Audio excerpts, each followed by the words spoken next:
கௌதம சித்தார்த்தரின் சமாதி நிலை பயிற்சி.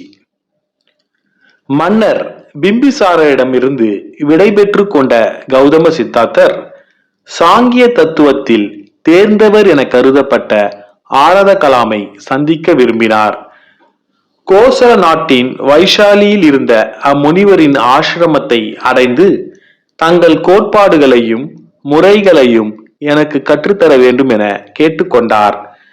அதனை ஏற்றுக்கொண்ட ஆரத கலாம் சாங்கிய தத்துவ கோட்பாடுகளை கௌதம சித்தார்த்தர் அவர்களுக்கு வெளிப்படுத்தினார்.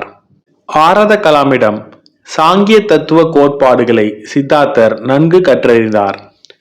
சாங்கிய தத்துவ கோட்பாடுகளை கற்றறிந்ததன் மூலமாக அடைய முடிகின்ற உயர்நிலைக்கும் மேலான தியான நிலை பயிற்சியை மேற்கொள்ள விரும்பினார்.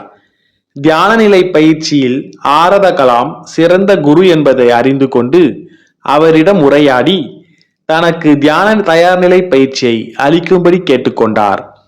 ஆரத கலாம் அதற்கு உடன்பட்டார். அந்த தியான நிலை பயிற்சியில் முழு திறனையும் சித்தார்த்தர் விரைவிலேயே எய்தினார்.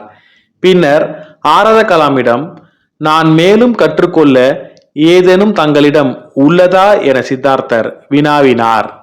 அதற்கு ஆரத கலாம், இல்லை நண்பரே, நாம் கற்றுத்தர உள்ளவை அவ்வளவே என பதில் கூறினார். பின்னர் சவால்கள் நிரம்பிய சமாதி நிலை பயிற்சியை மேற்கொள்ள விரும்பிய சித்தார்த்தர் அதில் புகழ்பெற்றவராக விளங்கிய உத்தக ராமபுத்திரரை சந்திக்க சென்றார். அவர் அளித்த செயல்முறைகளை பயின்று சமாதி நிலையின் உயர்நிலையான 8வது நிலையை மிக விரைவிலேயே சித்தார்த்தர் அவர்கள் முடித்துவிட்டார். உத்தக ராமபுத்திரர் பயிற்சி முறைகளில் முழு நிறைவடைந்த பின் ஆரத கலாமிடம் கேட்ட அதே கேள்வியை உத்தக ராமபுத்திரிடமும் சித்தார்த்தர் கேட்டார்.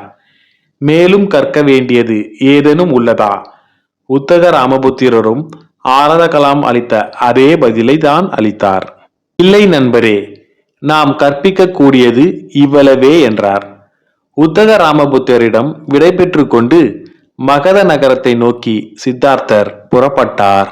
கௌதம சித்தார்த்தர் அவர்கள் மேற்கொண்ட சமாதி நிலை பயிற்சியை இப்பகுதியில் பார்த்தோம்.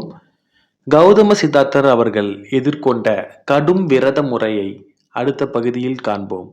அதுவரை விடைபெறுவது காஞ்சி ஆனந்தன்.